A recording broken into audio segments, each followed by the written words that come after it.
dengan kondisi geopolitik yang semakin tidak menentu sekarang. Kalau kita lihat ya, adanya krisis teluk ini kemudian akan berimbas ke krisis-krisis yang lainnya. Saya kira budaya itu merupakan salah satu jawaban, salah satu bentuk dari soft diplomacy, ya, diplomasi akademik yang harus kita ambil supaya apa? Supaya dunia ini nanti ke depannya makin bisa lebih inklusif lagi dan makin bisa lebih damai lagi ke depannya.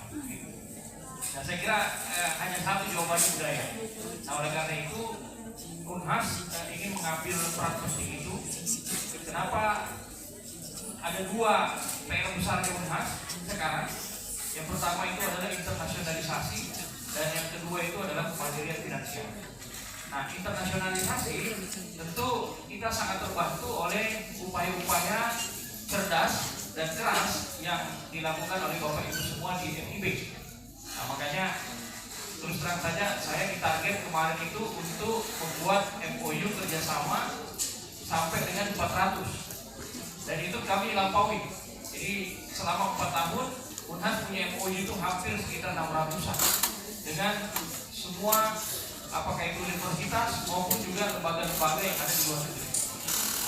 Sekarang yang dikejar periode keduanya Pak Rektor ini adalah implementasinya. Jadi MOU sudah ada, beberapa sudah ada implementasinya. Nah, kedepannya kita mau 400 MOU ini itu semua ada implementasinya.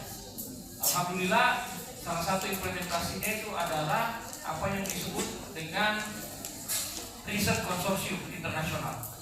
Riset Konsorsium Internasional pada tahun 2022 Unhas itu hanya punya satu. Ya, dibandingkan dengan di Jawa mereka punya itu hampir 40, ya, ada sekitar 30-an. Karena riset internasional, riset konsorsium internasional ini salah satu syarat supaya kita diakui menjadi world class university. Alhamdulillah per hari ini kita sudah punya 25 riset konsorsium internasional. Nah, dan ada beberapa itu dengan Mandarin, ya, dengan Tiongkok. Nah, makanya saya sangat bersyukur ini dengan adanya prodi bahasa Mandarin, ya, kemudian juga tentu pusat studi Mandarin. Ini kerjasama dengan Tiongkok itu semakin banyak. Jadi sekedar informasi lah saja, ya, Pak PSM dan Pak MSMTDI bahwa Tiongkok itu merupakan salah satu negara dengan kerjasama yang terbanyak di Unhas.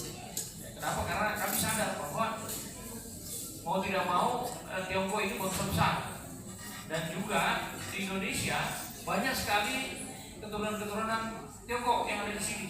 Nah, sehingga ini yang kemudian kita harus bina terus. Ya, kedepannya kita mau kita sama-sama maju bersama.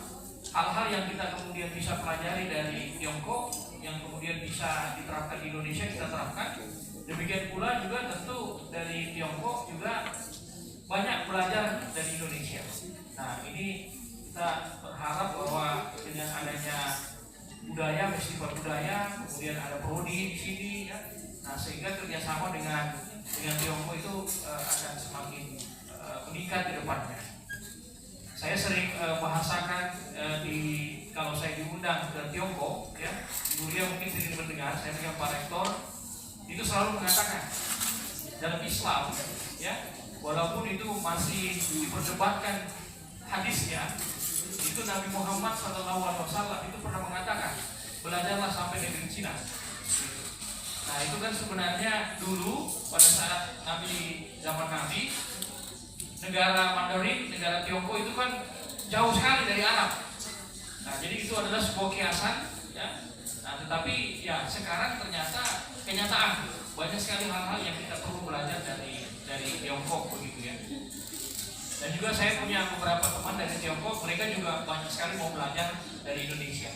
Nah, jadi saya kira hubungan yang kemudian saling menguntungkan ini, saling menghormati, ini saya maupun Tiongkok nanti akan menjadi bangsa yang kemudian bisa sama-sama berdiri dan kemudian saling support satu sama lain.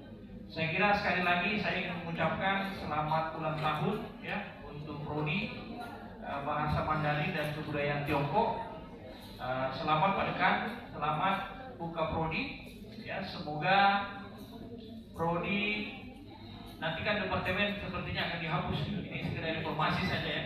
Jadi OTK barunya Unhas sementara dirancang. Sepertinya nanti departemen itu akan dilebur, kemudian langsung universitas, fakultas, kemudian langsung prodi, sehingga nanti lebih agile, lebih fleksibel. Karena kita ini sudah harus masuk 500 besar dunia, ya. Sekarang kita baru 950, tahun depan kita sudah target 800 dunia, ya. Terus sampai dengan 2030 kita harus sudah diminta oleh kementerian untuk masuk ke 500 ranking dunia. Nah, sehingga kita lagi membuat organisasi tata kelola supaya lebih birokrasinya itu lebih singkat. Jadi nggak ada lagi departemen, langsung prodi, kemudian fakultas, langsung ke universitas. Jadi segala sesuatunya nanti akan lebih cepat lagi ke depannya. Nah, saya kira sekali lagi terima kasih semua atas dukungan semua pihak, ya. Adik-adik mahasiswa, dosen-dosen luar biasa, Buayo juga terima kasih, ya. Tentu juga PSMTI, semuanya terima kasih. Semoga festival budaya ini bisa mengingatkan kita bahwa betapa budaya itu sangat penting, ya. Ketika kemudian kita bersepakat untuk hidup bersama, maka di situ saling menghormati merupakan salah satu item atau salah satu hal yang sudah tidak bisa ditawar. Nah, bagaimana kita bisa saling menghormati? Ya tentu saja lewat bahasa dan lewat budaya.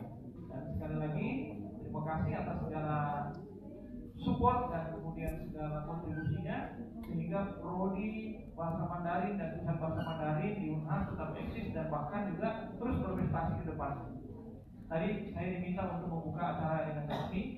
Marilah dengan ucapan Bismillahirrahmanirrahim kita bersama-sama membuka acara Festival Budaya 2026 tadi dengan tema dari apa tadi temanya? Harmoni, ya, 8 tahun harmoni, ya, mewarisi kebijakan timur. Dengan ini secara resmi kita buka. Demikian, terima kasih. Wabillahi taufiq.